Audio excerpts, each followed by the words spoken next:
Hi everybody, I'm Kelly Posner, Principal Investigator for the Suicide Risk Assessment at Columbia University. I always have to start this presentation with a statement of disclosure, which is all of our original work was funded by the FDA, and my institution has had research support as part of efforts to help execute regulatory requests, and I have never had any personal compensation at any time. All right, well, we're here to discuss administration of this scale, but I always like to start with a few minutes on the public health story behind its use and why it's actually a good thing that we're doing it. And that begins with the fact that the field of medicine and even psychiatry has been challenged by a lack of clarity as to how to define suicidal occurrences. And corresponding to that, we've had no well-defined terminology, which very much cuts across research and clinical settings. So what happens is the same adverse event gets called 12 different things.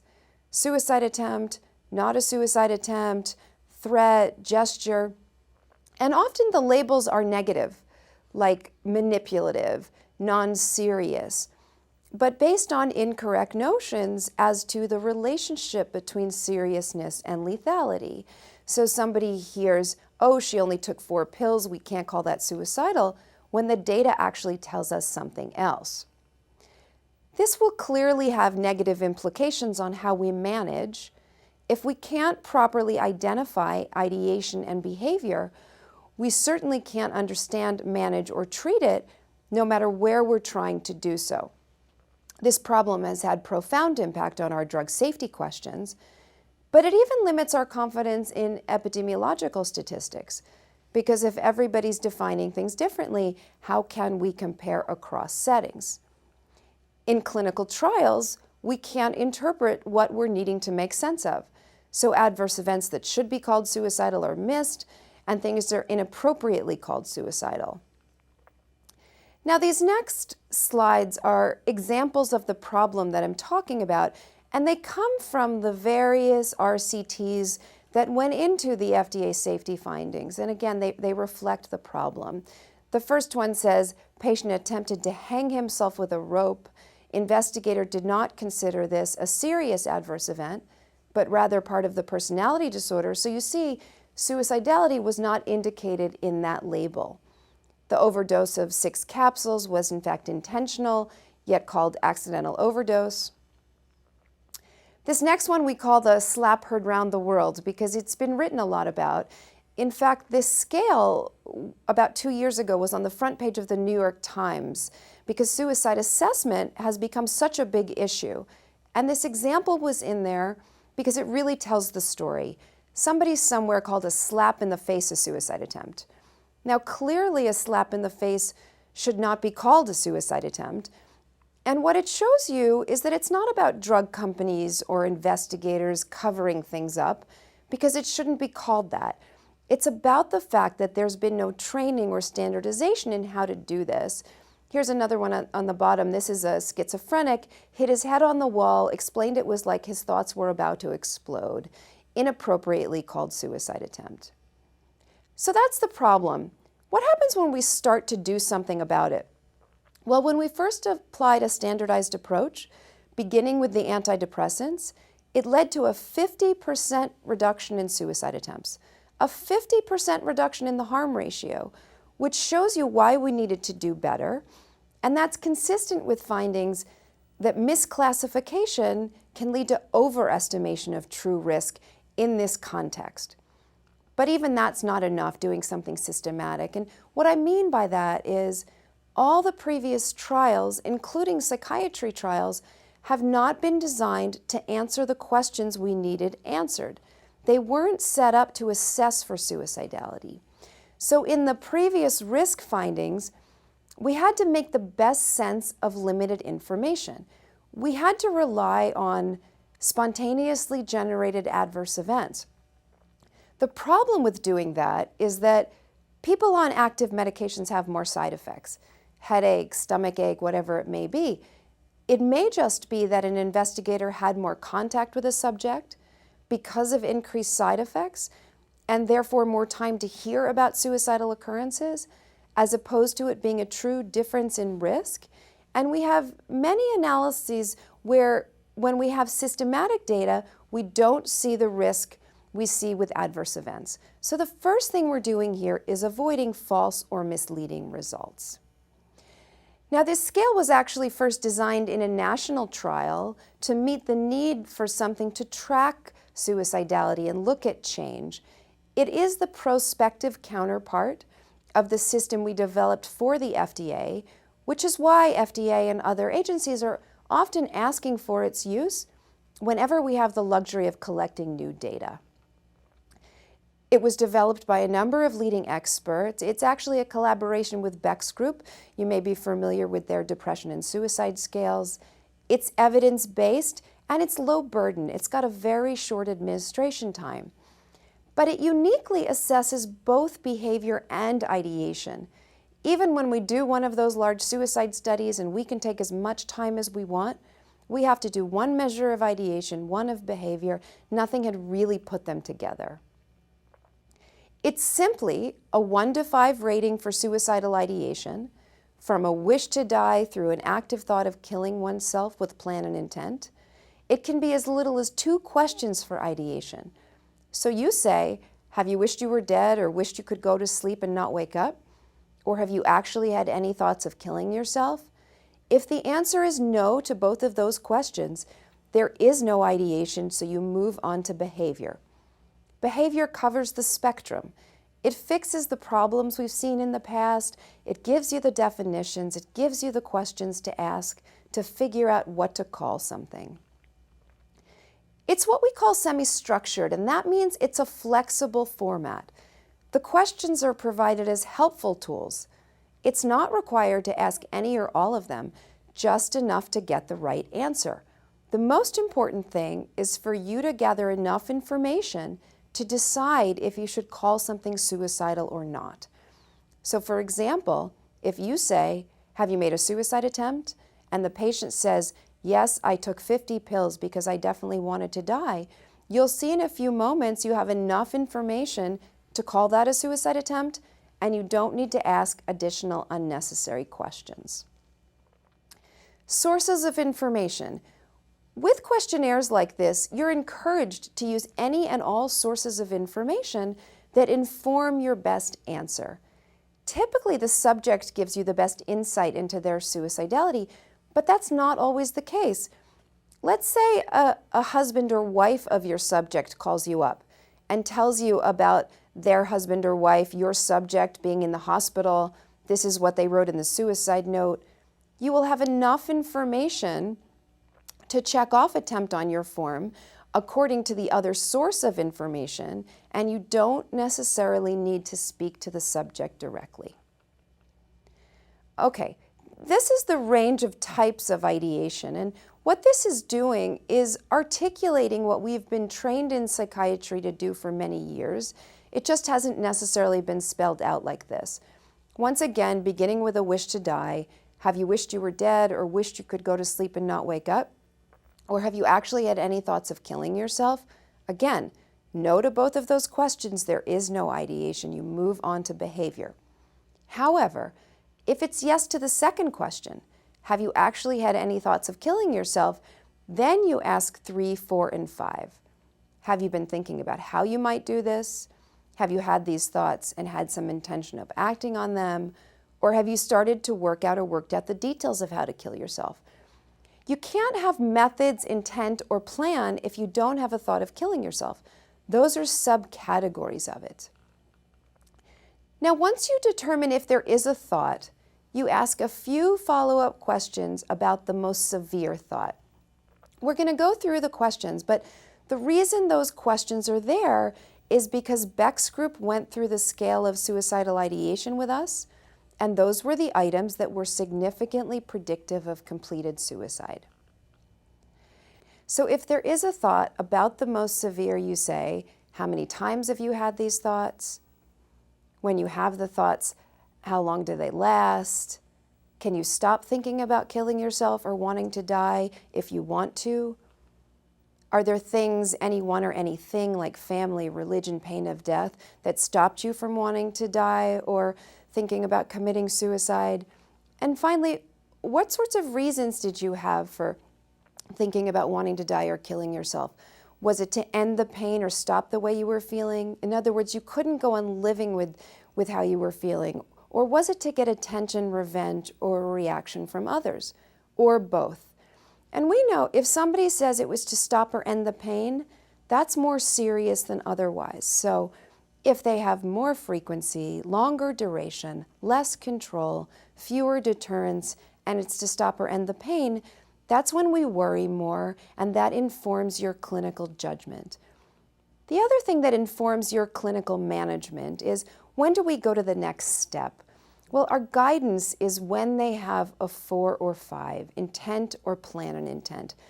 That becomes particularly important in non-psychiatry trials. So for example, in obesity trials, there's an FDA guidance that says only when someone has a 4 or 5 is when you trigger referral to a mental health professional. And what we think that's doing is reducing a lot of unnecessary burden and exclusions from studies and walks to ERs. Okay, we're moving on to behavior. And the behavior section is driven by this definition of suicide attempt, which is a self-injurious act committed with at least some intent to die as a result of the act. First of all, it says self-injurious act. It doesn't say self-injury. There does not have to be any injury or harm, just the potential for it. So if a man puts a gun in his mouth and he pulls the trigger, and luckily the gun failed to fire, even though he wasn't hurt, that became a suicide attempt as soon as he pulled that trigger. There does not have to be physical injury.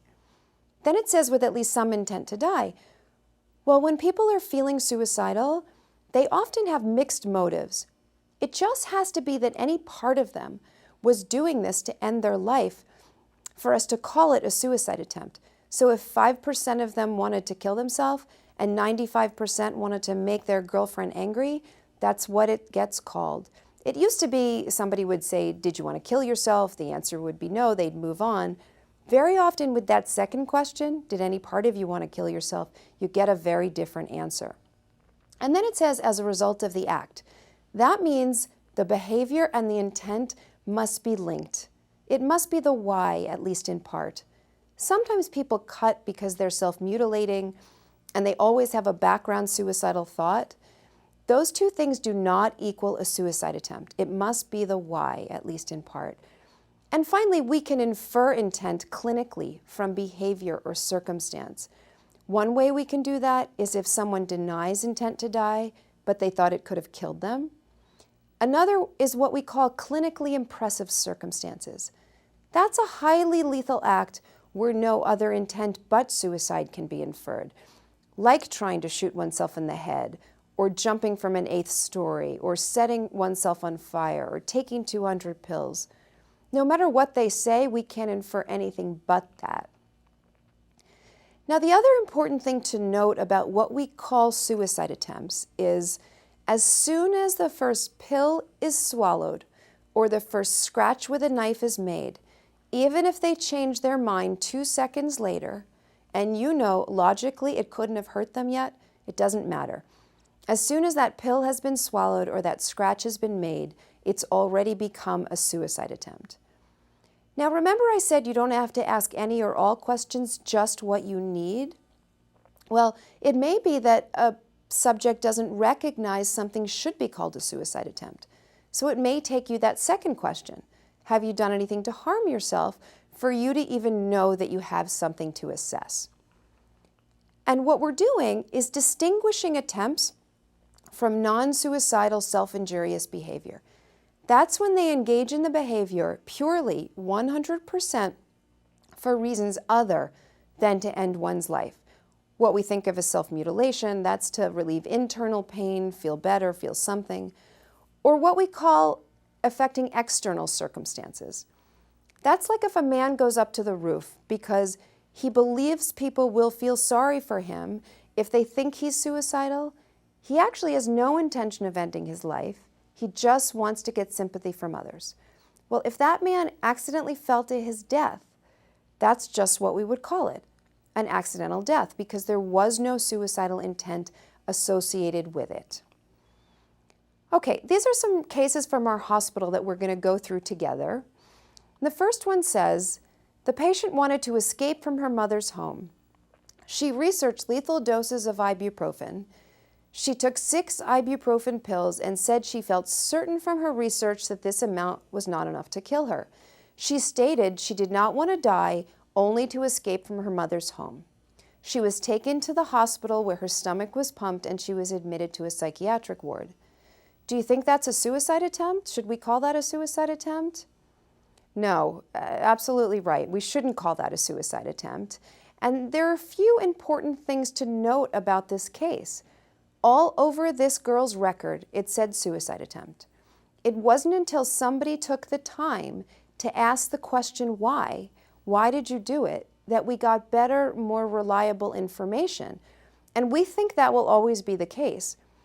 The other thing is, she also had suicide attempts, and she was very able to say, on these occasions I wanted to kill myself, but here I didn't. And the point is, you have to assess each occurrence independently. Don't assume if one thing was suicidal that the next thing will be, because they come together in the same patients. And it's very important for your outcomes or your risk assessment to know the difference between 4 suicide attempts and 1. Young woman following a fight with her boyfriend felt like she wanted to die, impulsively took a kitchen knife and made a superficial scratch to her wrist. Before she actually punctured the skin or bled, however, she changed her mind and stopped. Is that a suicide attempt? Yes, it is. Remember, as soon as that first scratch was made, it became a suicide attempt. Patient was feeling ignored. She went into the family kitchen where her mother and sister were talking. She took a knife out of the drawer and made a cut on her arm. She denied she wanted to die at all, not even a little, but just wanted them to pay attention to her. Right, that is not a suicide attempt. There is no suicidal intent associated with what she did. Patient cut her wrists after an argument with her boyfriend. Patient cut her wrists after an argument with her boyfriend.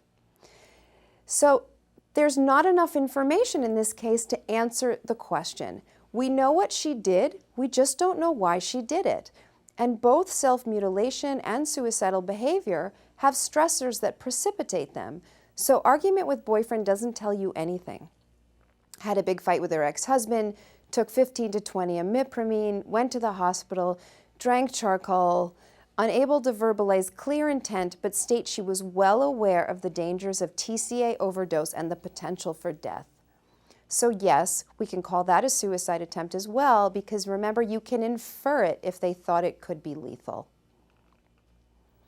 Okay, now there's some other suicidal behaviors that are also important to assess. They just don't reach the threshold of an attempt. And the first one is called an interrupted attempt. That's when a person starts to take steps to end their life, but someone or something stops them. So they're on the ledge poised to jump, somebody grabs them back. She has a gun in her hand, somebody grabs it out of her hand. An aborted attempt is exactly the same thing, but they stop themselves. So he goes up to the roof, he turns around and changes his mind. She has a gun in her hand, she puts it down. And the final category is any other behavior. Saying something is not a behavior, but any other behavior with suicidal intent. Collecting or buying pills, purchasing a gun, writing a will or suicide note. So the question is, have you taken any steps towards making a suicide attempt or preparing to kill yourself, such as collecting pills, getting a gun, giving valuables away, or writing a suicide note? So the very examples are in the question for you to ask the subject. Now for suicidal behavior, you want to select everything that's appropriate, but you only want to select something if it's a discrete behavior. So for example, if somebody wrote a suicide note as part of an actual attempt, you wouldn't check off preparatory behavior and actual attempt because it was part of the actual attempt, and you don't want to overcount things. The other thing to note about suicidal behavior is if there's ideation as part of the behavior, which usually there is, you only indicated it in the behavior. If there's a suicide attempt, you don't check off an ideation answer and a behavior answer because it's part of the behavior. Now this is the attempts section, and I just want to highlight a few things. First of all, it's the only one with multiple questions. And remember I said you don't have to ask any or all questions, just what you need? Look at that last indented question. Or did you think it was possible you could have died from? Remember, if they deny intent, you can infer it if they thought it could be lethal. So you may need that question to get to the right answer. It just gives you the tools you may need to get to the right place, we think. And then at the bottom it says, has subject engaged in non-suicidal self-injurious behavior? We think that's really important because what that does is give you credit for having appropriately assessed something and ruling it out.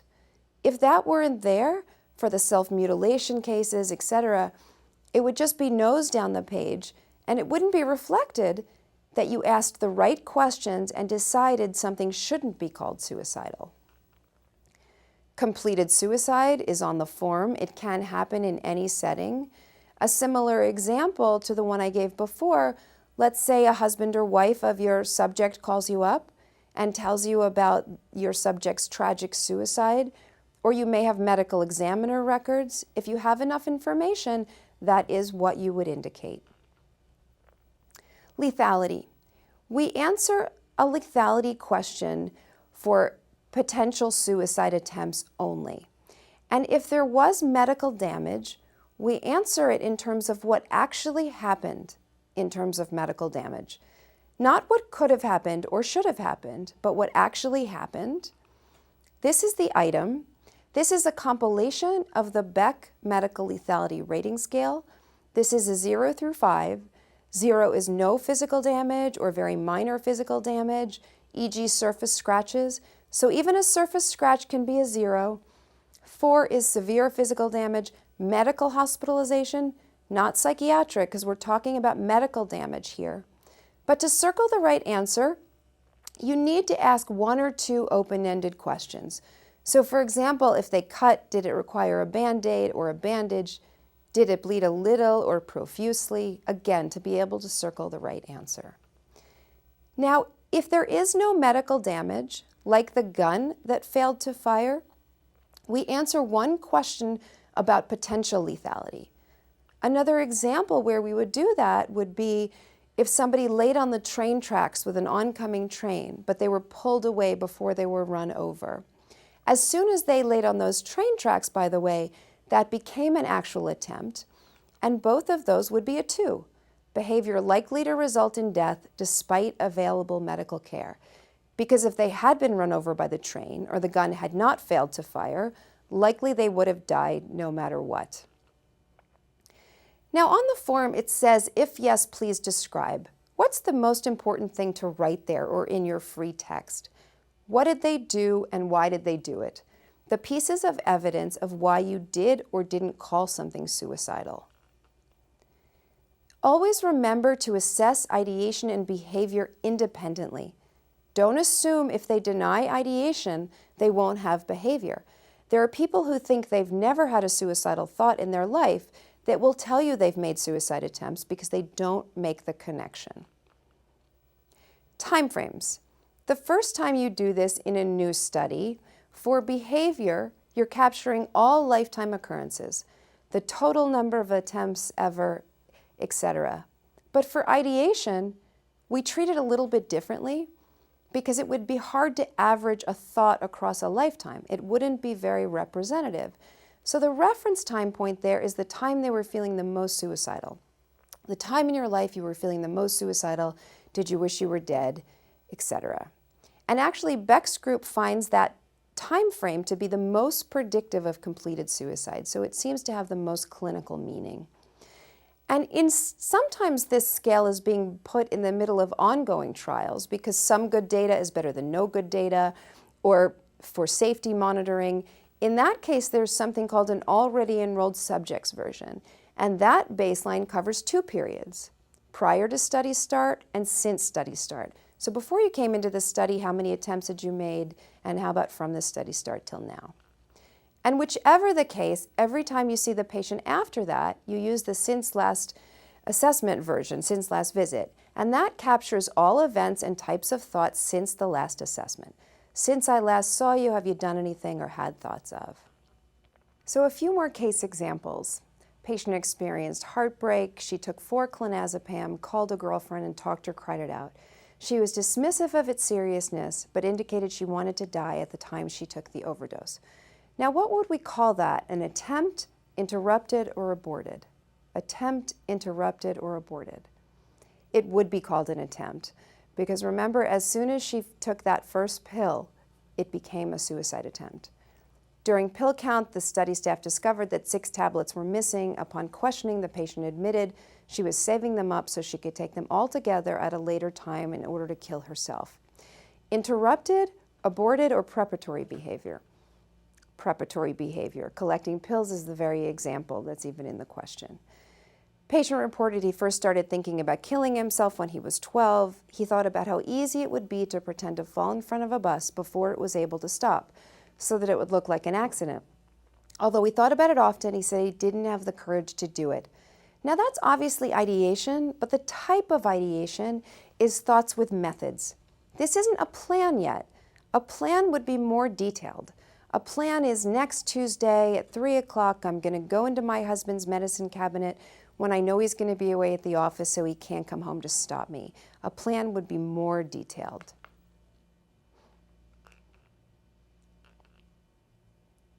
Now, one of my final points is that often in studies like this, we have depression rating scales, and they usually have a suicide item in them, and we say to ourselves, why isn't that enough? Why do we have to do more? This is from something called the PHQ-9, which Dr. Spitzer, who developed the DSM, and Janet Williams, it's their wonderful scale developed in primary care for symptoms of depression. But the suicide item says, thoughts that you would be better off dead or of hurting yourself in some way. Well, first of all, we don't even consider better off dead even to be passive suicidal ideation. We don't consider it to be on the spectrum of suicidality. The only thing that the evidence has ever shown to be warranted is a wish to die. Beck's work has shown a wish to die to be significantly predictive of completed suicide. Hurting yourself can be self-mutilation, suicidality, again, setting you up for false positives. And we actually have studies where this item is followed by the SSRS, and that's what we see. When you ask the right questions about suicidality, you do away with cases that should have never been called suicidal in the first place. Now, there's a lot of clinical lore in the field that asking these questions is going to cause somebody to be suicidal, but the data tells us something different. Dr. Gould, who's an author on the SSRS, has a seminal article in JAMA 2005 indicating that asking these questions does not cause distress or suicidality.